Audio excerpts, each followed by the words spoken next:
welcome back and thank you for joining us on our journey to building an adoptive family. So I am Marlene, and just a little recap who we are. It's my daughter Stephanie, my husband James, and our two little dogs Minnie and Cooper, and of course we can't forget the cat Michi. So today I was going to talk about our next stage in the adoption process. We completed the adoption of our daughter Stephanie in December 4th, 2019. So here we are 2.5 years later, and we are currently working on the adoption of a boy who is also from Colombia. Now, I can't give any specifics about him, unfortunately, and I can't show any pictures of him until the adoption is actually completed. So that's when our imaginations come in, right?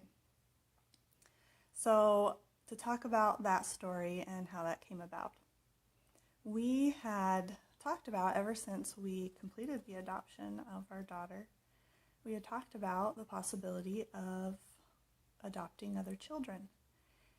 And our daughter was just like, no, I want to be the only child. It's going to be weird. It's going to be strange. If anything, just don't adopt a girl. So we wanted to adopt more children, but we weren't sure, the exact route to go.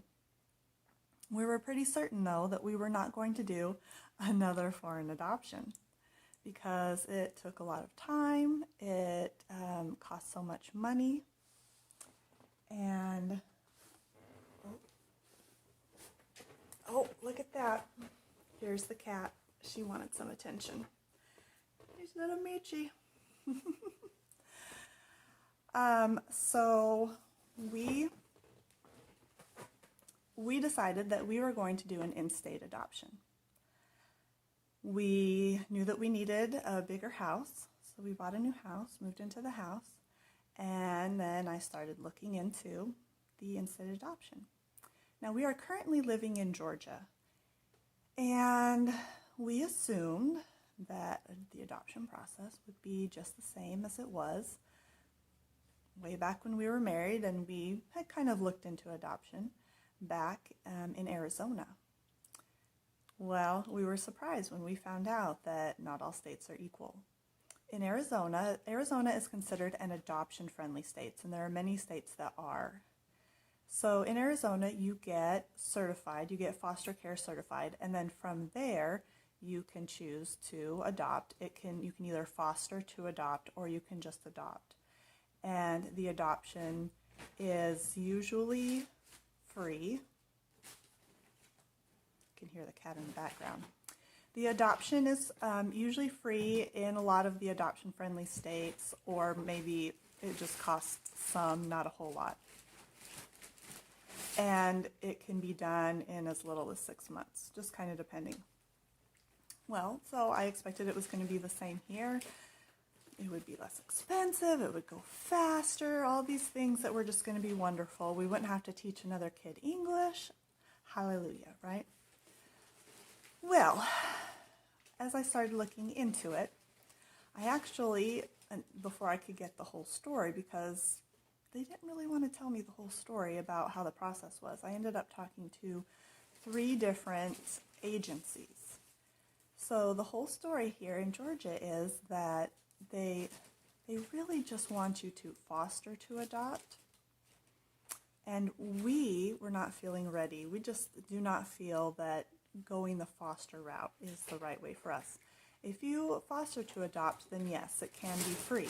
However, fostering is its own animal, and we can talk about that in another video as well, about fostering, and you can decide if that might be the right choice for you.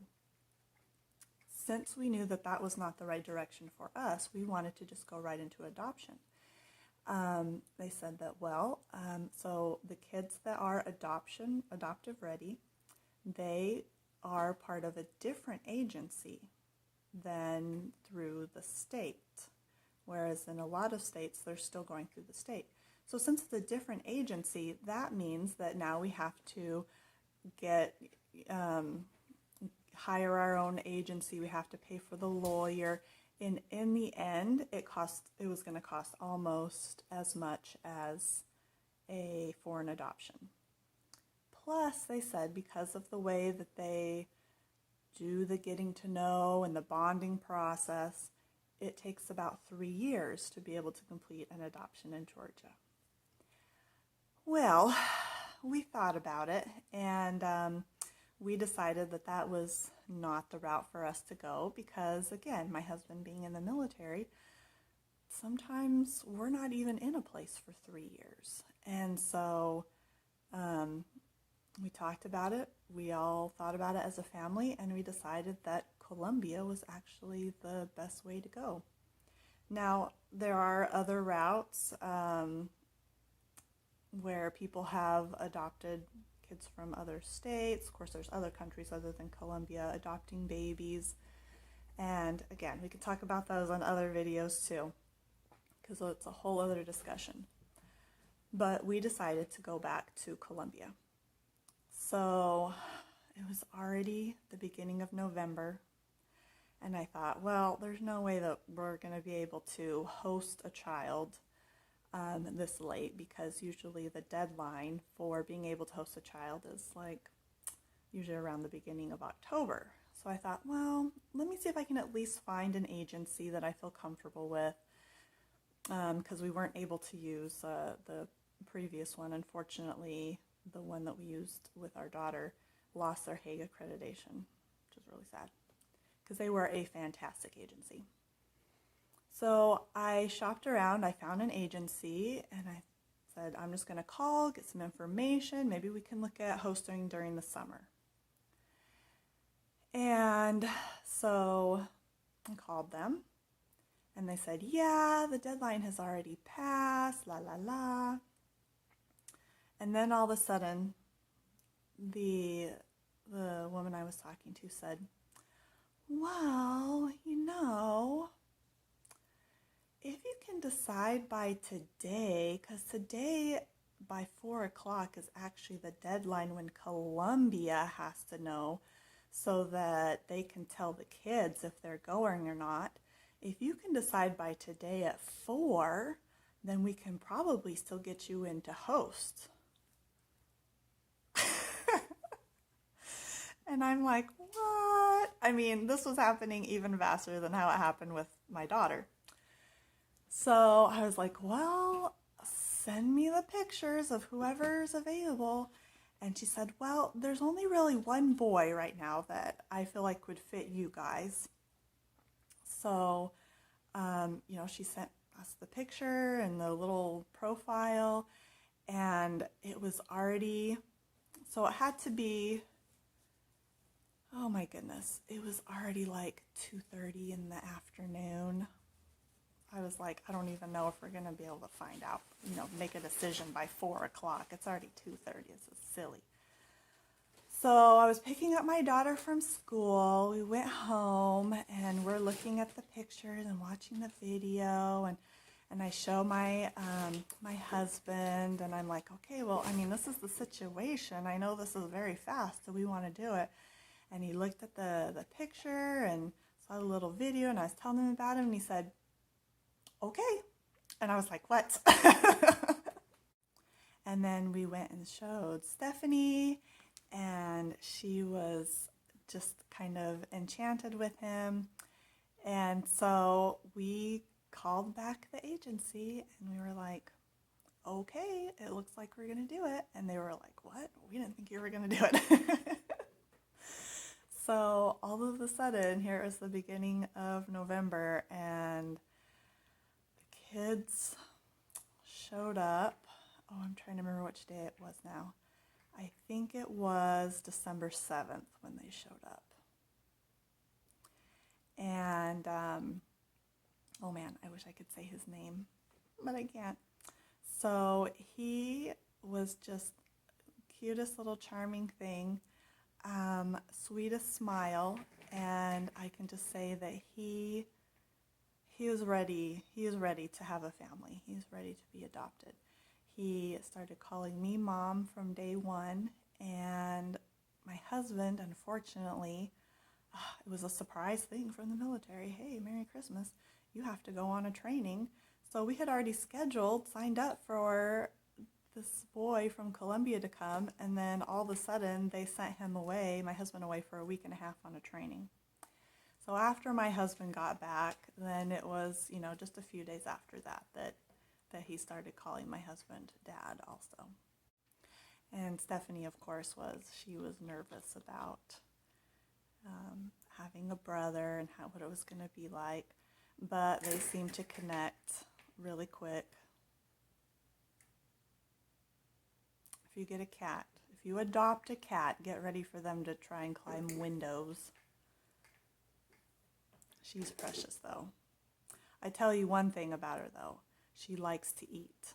She will eat everything. If you leave anything out on the counter or the table, if we leave the door open to the bathroom where the dog's food is, she will eat it all. So, back to the story. So, let's see. What can I call him? Let's just call him Jesus. That is not his name, but we'll just call him Jesus. So Jesus was here for 3.5 weeks, and then he had to, of course, go back to Colombia. And again, it was heart-wrenching because we're there in the airport saying our goodbyes, and he comes up to me, he gives me a hug, kind of from the side. I wrapped my arm around him, and he just laid his head against my chest and cried. And he said, I don't want to leave. I don't want to go back. And he just held on to me for about 20 minutes, just crying. And of course, I'm crying. And so finally, it was time to say goodbye. And we watched him.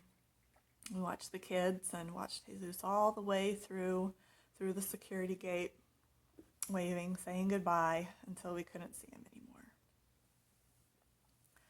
So I explained last time that with our daughter, we were able to have Skype calls with her, and we were able to go out and visit her. Well, unfortunately, the rules in Colombia have changed. Rules change from time to time. And the rules this time, the families aren't allowed to have contact with the children. So they say, it's for the safety of the children. We know that with our daughter, it was imperative that we were able to have contact because we learned that she was very much on the fence about being adopted. Not just by us, but by anybody at all. And so the fact that we were able to have contact with her and able to go out there made all the difference. If we weren't able to go out there, she probably would have decided not to be adopted. Hi, Michi. So here we are with Jesus, and we are hopeful and prayerful that his excitement to be adopted is still there, that it hasn't waned, and that during this process he's able to have that hope that we haven't forgotten about him.